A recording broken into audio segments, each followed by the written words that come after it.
Hey guys, my name is Ceekae, and today I just want to quickly show you how you can record through a compressor.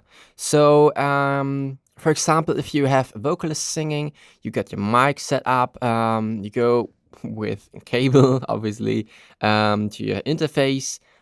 You use, if you have a condenser, 48 volts of phantom power, and then you head over to your DAW, select, if we just take a new track, vocal, you have your audio, mono, you select your input, and there you go. Now what you probably would do is arm your track, and if you press like record, you just can record your stuff and make voiceover or vocals or whatever. But as you can see, I'm sometimes, no, not yet, but sometimes if you have a vocalist, and especially if it's a female vocalist, you may have faced the problem that she sings too dynamic. The singer is performing very emotional or very passionate, and he or she moves forward, backward, left, right, what I'm currently doing from of this mic. And of course, the performance is always more important than the quality of the sound, at least in my opinion. And I know that a lot of other like big producers and mixing engineers think the same way. But for example, now I was clipping in this video and this input in Studio One. But one thing that you can do, and this is a typical thing that a lot of producers and engineers in the big studios do, is use use a compressor before recording the vocal. So you go from your mic, not directly into the sound card, which is in your home studio interface. In the bigger studios, it's just the typical Pro Tools sound card, or if they are like more modern and cool and just use Studio One instead of Pro Tools or Logic, and they use a compressor before they go into the DAW. And this is the thing that you can't do that easily if you don't have a separate preamp, and if you have like a compressor, an analog compressor, which costs a ton of money. You probably won't have this possibilities to do. So you probably only have your mic, which is maybe even a very like good mid-range mic. You have your interface, and you have your DAW, your PC. And there's one trick that you can use in Studio One, at least. I don't know about the other DAWs, but in Studio One you can do this. I think in Pro Tools you can route a workaround to do this, but in Studio One you have the possibility to print or track your vocals or basically your recordings through inserts. And this feature is quite hidden. I didn't know about this before either, but it's not that complicated to set up. So we have our input channel here, and we have the input selection over here. So here you can hide and unhide your track lists, your instruments, and of course even your inputs. And as you can see here, I got my in 1 plus 2, in 1 and in 2. So my left channel, right channel, and left and right together. But what I now can do is just use this insert, for example, and let's start off with EQ. So what we can do, as you can see, this is my voice currently. So we don't need, in the voice, we don't need anything below 74 hertz or something like this. So especially if it's a female singer. And this is one thing that you can do. You can also, of course, cut some high end, because we don't need that. If you have like a U78, no, not U78, U87, I'm sorry, or like very expensive mic, you might want to record the very, very high end. But if you have this typical mid-range mic, if you're a home studio user or producer, you probably don't want this very high end, because most microphones like mid-range microphones, they may sound a little bit harsh, and it's easier for you to cut some very high end. So this is one thing that you can do, and also it makes more room for the rest of the voice because you cut some stuff out that you don't need. The next thing, we got our EQ. The next thing is a compressor, and I like the 76, the 1176, and I have this emulation plugin from Waves, and you can use this. And if you have this plugin, I would definitely recommend using this. I use this plugin for all my recordings. If you don't have a Waves compressor, if you have just the stock compressor or the FabFilter Pro C2, they are good. Of course, it doesn't need to be a very expensive compressor. If you have only the stock compressor, just use the stock compressor. You can make incredible sounds with the stock compressor as well. So don't be confused by very expensive gear and plugins and stuff. It's actually called gear acquisition. I don't know the word. Acquisition syndrome.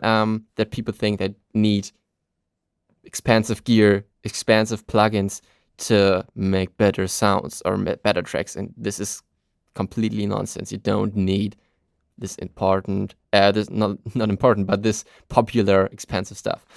So one thing why I like this plugin is because it has this this cool preset called Vocal, which is quite accurate for my taste, and so I don't have to set it up every time. I can just load up this preset and adjust my my gain on my sound card, or just use this input and output.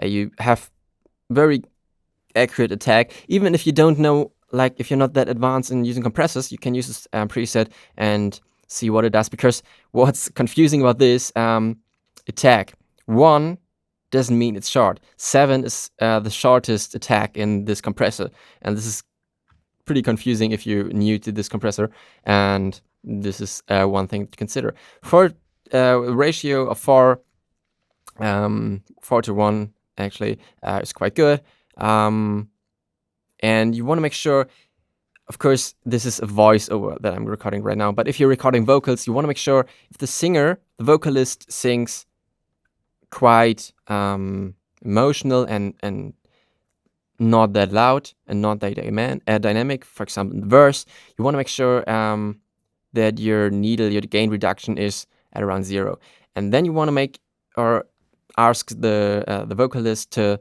sing very loud, like not very loud but more dynamic. For example, if you head to the chorus, and then you want to have some gain reduction, and don't be afraid to have like around -10 dB gain reduction. We only have 4 to 1 ratio, and if it sounds good, you can have 10 dB gain reduction. Isn't that like how I want to say this? Of course, books tell you and teachers tell you, yeah, like subtle compression is around 4 dB gain reduction. Of course it is, but if you have a very dynamic vocalist and your track is like EDM stuff and very much going on there, you don't need that much dynamic in the vocal, and because it's like it should be in the center and it should be audible at any times, and you can use percussion and more crazy creative stuff to get your dynamic, but you don't want your vocal to be that dynamic, because then sometimes it just doesn't cut through the mix, and sometimes it's just totally present and the other stuff is falling behind. If you have a singer-songwriter production, or just a piano, guitar, or just even only a piano and a singer, you want to make sure that your vocal is very dynamic, because then you can use this dynamic to make it more interesting. In EDM productions, you typically don't want that much dynamic. So one thing that you have to consider, if you use this plugin, turn off the analog mode, because the analog mode only creates 60 Hz noise or 50 Hz noise, and this is what you don't want on your recordings. But because if you record, then you want to make sure that the recording is pretty clean, and you will probably use some EQ or some noise reduction plugin, for example, RX6 from iZotope is very, very good. Like, it's magic, it's powerful. Then you want to make sure that you don't have this noise. So make sure to turn this off if you use this compressor. And now we have a lot more dynamic range to work with, because we have a compressor who works against our dynamic range, so we get more headroom. So the singer can move a little bit more because we don't have this much difference in from close to mic to far from mic away. We have more flexibility. The singer can perform a lot better, and you have more dynamic. The singer doesn't have to care about don't sing or not singing too loud or too quiet. And one final step I like to do is using a limiter just for safety reasons. So I like to use the iZotope Ozone 7 vintage limiter. And I know that Ozone is originally created to master stuff, but you can use it for mixing as well. No one says, okay, iZotope says it's for mastering, but you don't have to use it only for mastering. So make sure to set your ceiling to around minus 0.3 dB, and just a little bit, minus 1.4 dB threshold. This just makes sure that your audio, your input, isn't clipping at any time. Of course, you want to make sure that without using a limiter, your signal isn't clipping. Just saying this.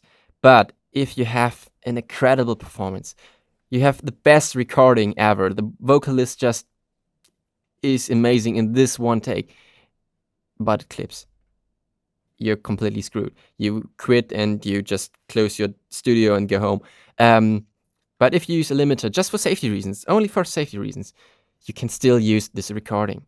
This is one thing that I typically do, and I love doing because this is just for safety reasons, and you have you're more chilled because even if the singer gets incredibly loud in one point, or just one mouth noise, some mouth clicking, some plosive or S sound is just too loud a bit, it still doesn't clip, and you can use this recording. So this is pretty much it. If we now record, and let's just head back, and there you can see we now recording. Oh my god. This came so sudden. But now you can record through the equalizer, through your compressor, and through your limiter. I want to mention now that I record not through Studio One. So these values are, but as you can see, I'm clipping here currently. You want to make sure you don't clip in your plugins. You want to make sure you gain stage probably. I didn't pay attention to the exact values here. This is one thing that you want to consider before recording, because you can't change these parameters. If you record, it's printed.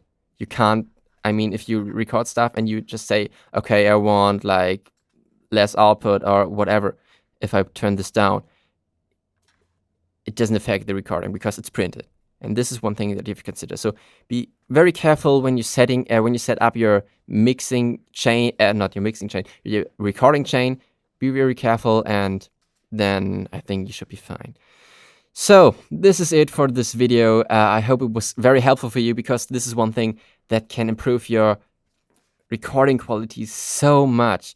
If you do this properly, and if you do this in the correct way, and you get some experience how to set up your compressor and which compressor to use and whatnot, you can improve your recording so much you won't believe if you don't try it out for yourself. And it's very easy to set up as well. Of course, it's constructive, so it's what is the word? I don't know. But at least if you record, it's printed and you can't change it afterwards. But if you set it up correctly and you are very careful when setting up, and maybe just start recording with some subtle changes and some subtle compression and stuff, you should be fine. And then just gain your experience, and you will improve over time. So thanks for watching. If you have any questions about this, just leave a comment down below. If you want to share your opinion about this method, using a compressor, or what you would like to use in your vocal chain before you record, let me know. Write a comment, and we will and we can discuss about this. So thanks for watching again. I will see you guys in the next video. So bye.